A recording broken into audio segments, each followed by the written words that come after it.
Hello, my name is Dr. Christopher Bradley. This is Developmental Psychology. What I'm going to do in this video is kind of go over the syllabus. It would be like a syllabus day if we were in an in-person class. So I'll have a video where we kind of go over what we'll do throughout the semester. We'll talk a little bit about some of the important assignments that we'll do and some of the assignments that we'll cover more in depth later on. Hopefully you are in the class because you would like to learn some cool stuff about developmental psychology.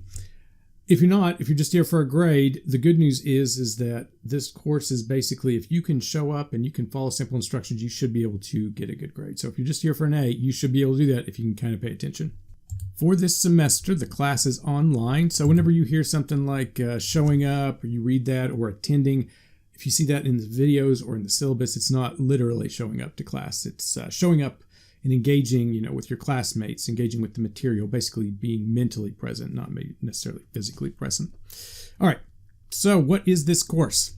Developmental psychology. It gives you insight into how you became the person that you are and the people that you know, how they became the people that they are. It gives you insight.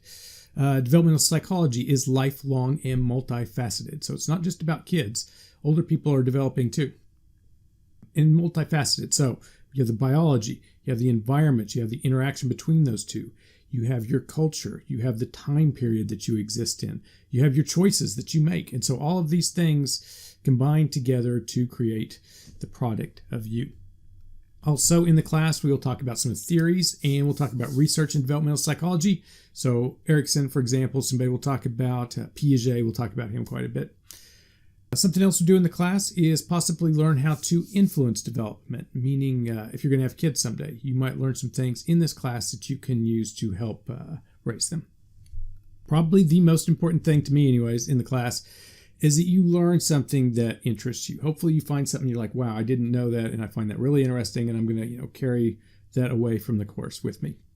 Things that you can take beyond the course. An example in the later chapter for me is I talk about Frankl in a book that he wrote called Man's Search for Meaning. So I really like existential psychology. And so that sort of stuff is right up my alley. And so when I read that, I'm like, oh, that's really interesting. And I'm going to remember that for quite a while. So hopefully you can find something in this course that piques your interest like that piques mine. As a couple of examples to get us started with, you might find these interesting. Posted these, double posted in the modules so that you can look at them. The term epigenetics, you might think about that. If I heard of the term epigenetics, do I know what that is? When I ask this physically in the class, a lot of people have never even heard of the term. Basically, your genes are fixed, but how they are expressed can change through the lifetime. It's basically like a volume knob. You can turn some genes up and you can turn some genes down. Not only is that going to affect you and your lifespan, but if you turn some gene up or turn something down, when you produce offspring, you are going to produce offspring that has those genes that are turned up or turned down. In this example here from this article, they looked at soldiers in the American Civil War that were in some of the most grueling prison camps. Their sons died younger than the sons of soldiers that were not in the worst prison camps. So one of the reasons that they think that this happened is that they passed on turned up versions of certain genes that caused early mortality for their kids. Now this is profound because what this means is that the things that you are doing and you are experiencing right now could be changing you at an epigenetic level, and you could be passing those changes on to kids that you have not even conceived yet. Another example, ApoE4. This is a gene. I think everybody should have their genes done, like with 23andMe, not necessarily for the ancestry, but to find out about your genes. See if you have a gene like ApoE4. With ApoE4, your chances of dementia drastically go up. There's also some research that suggests that saturated fat may influence that. So if you eat a lot of saturated fat during the lifespan and you have ApoE4, the chances of you getting dementia could drastically go up too. So if you knew that, you might, avoid eating saturated fat through the lifespan. But this research it's always evolving. So it might just not be saturated fat. It might be the combination of saturated fat and diets high in sugar. So if you know you have this gene and you have the combination of saturated fat and a lot of sugar, you might avoid those things. And so by knowing that and having that knowledge, you can influence your development and maybe avoid getting something like dementia. So yes, if you know that you have this gene, it might influence your choices so that you can live longer and happier. Another example that we'll talk about that a lot of people, this strikes them as interesting. What do you think the most popular vegetable is for children nowadays in America? Just think about that for a second. The most popular vegetable for children. The research has shown that it is French fries. So in this study, they consider potatoes a vegetable, and so they consider French fries to be technically a vegetable. And this is the most popular vegetable with kids, not carrots, not corns. They want to eat French fries more than anything. And so we have a health epidemic in this culture, and a lot of it has to do with weight. And this is one of the reasons why we start off kids feeding them French fries all the time. And we'll get into that throughout the course. What do you need for the course? You'll need to check the LMS regularly. So that's going to be D2L, maybe Canvas, Brightspace. Check it for one. I'll make a lot of announcements. Each week I'll make announcements. Like these are the things that I do. I'll probably create a video for that. I'll also post the Zoom links there. You might turn on your notifications on the announcement so that whenever I post an announcement, it sends you an email about it. You might do that because I do not send a lot of emails. I do make a lot of announcements. I am in contact that way, but I don't deal with email a whole lot. So you might turn on the notifications for the announcements. We'll check that for the Zoom links. Cancellations, that's entirely possible this semester. You know, if the internet's out for some reason, my internet was out this morning. If it was out during class, I might have to cancel. The idea that we may be sheltering in place, things of this nature. So do check the LMS regularly. The textbook, the title of that is posted in the syllabus. It's Santrock, and I think it's Essentials of Lifespan Development. He wrote a couple of different ones, but I think it's Essentials of Lifespan Development. I use version 5 quite a bit, but version 6 is the newest version. Go ahead. If you want to get version 6, go for it. I think you can get away with getting version 5. There's a few things that are a little bit different, but overall you'll probably be okay if you want to save yourself some money. I do think personally you should get a version of the book just so you can read it. And for some of you, you know, it's something that you can take into your career because maybe you're getting a degree in psychology or physical therapy or something. There might be something in this book that could help you in the long term. But all that being said, there have been people that wrote in the past, several years ago, they wrote, I wish he had told us we didn't need the book. That's what they wrote on the evals for the course. The reason they said that is because during the lectures, the video lectures, and the in-person lectures, I basically cover every single question that is going to be on the tests. So some people are like, well, I didn't even need the book. You don't technically need it to maybe get a good grade in the course, but you might need it for your own personal benefit. You'll also want to check the LMS for the modules. I'll post a bunch of articles in the modules, and you can take those, take them or leave them. It's just interesting things that have come up as I've taught this course throughout the years, and some of it's like really interesting stuff. Some of it, maybe you're like, I'm not very interested in that. Don't read it, but read the ones that you are interested in. Some of them you will have to look at, though, for some discussion questions that we'll have. You will need some kind of a device to take the quizzes and the tests, and you will need a camera. If you look in the syllabus, it talks about we'll do a lot of discussions, you'll do a lot of group work, and so you'll be interacting with other people, and your group members are definitely going to appreciate if you have a camera and you have that camera turned on.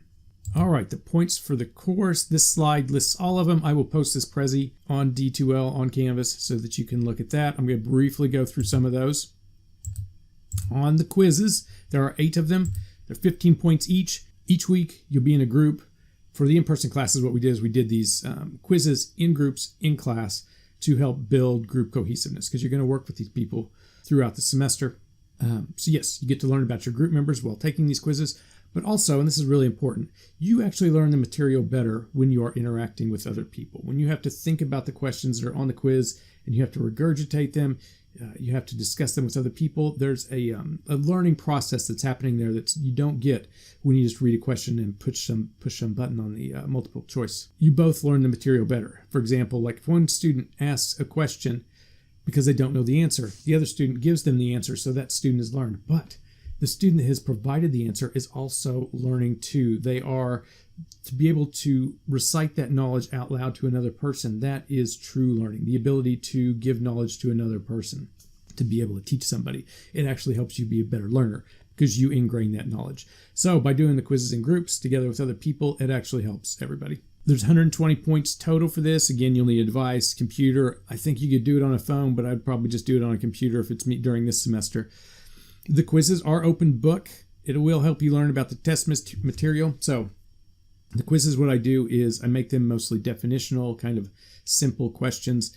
And then for the tests, they are more applied knowledge. So if you know these definitions, you should be able to apply them. And if you can do that, you should do on the tests. But basically, all the information that's on the quizzes has the potential to be on the tests. So they're a really good study. The quizzes are a really good study guide for the tests. Oh, yes. And also, when you're interacting with your group members, that is going to help you later on. Again, that's going to help build that cohesiveness because we have a group project at the end of the semester. And if we have good, cohesive groups, everything goes very smoothly for you and for me. And that's what we would all like to happen.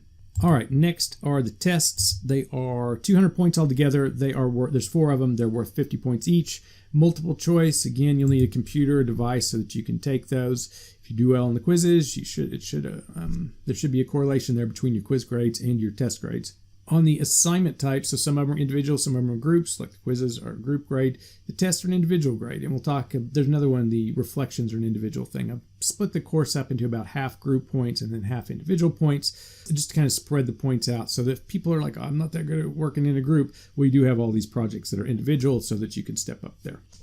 One of the big components of the class are the discussions. There's several terms for how we do this. Active learning, flipped classroom. It is not a lecture-only class. The research does not support that being a viable way for long-term learning.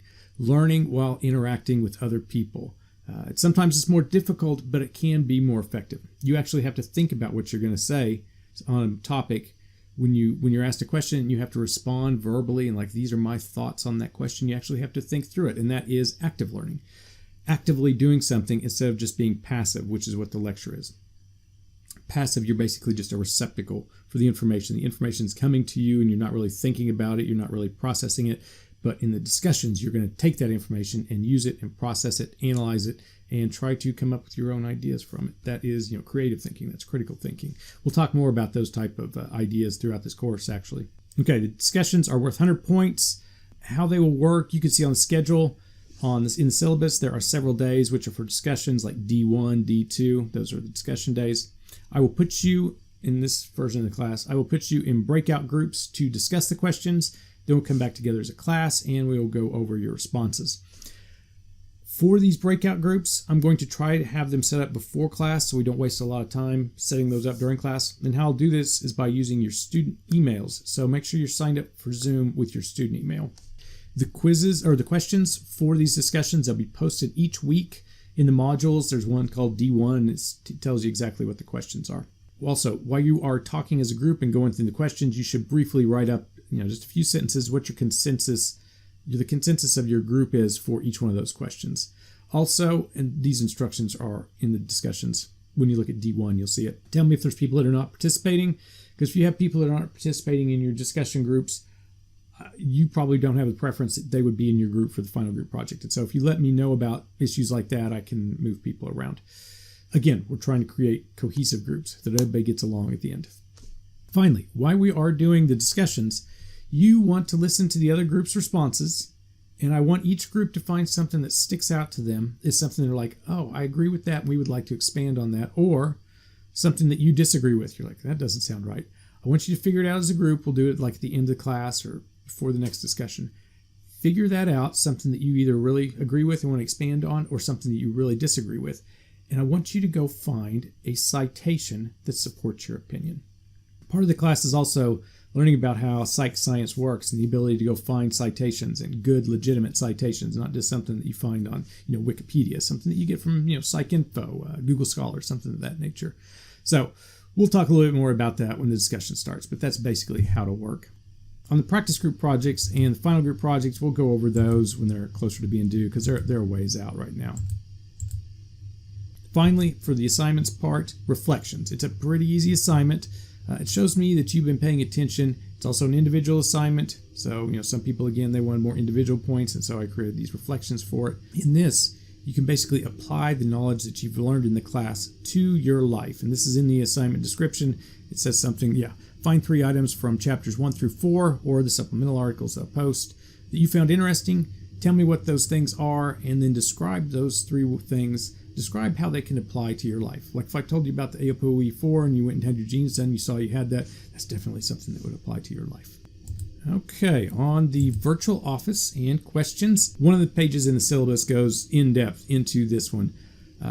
1, For general class questions, questions about the class, how to do an assignment, when something's due, you're going to post those in it's called the virtual office. It's basically part of the discussion boards. There will also be time at the end of most classes. So because we'll have a lot of synchronous classes, if you have questions, you can ask at the end of the synchronous classes, or yes, you can go post them in the virtual office.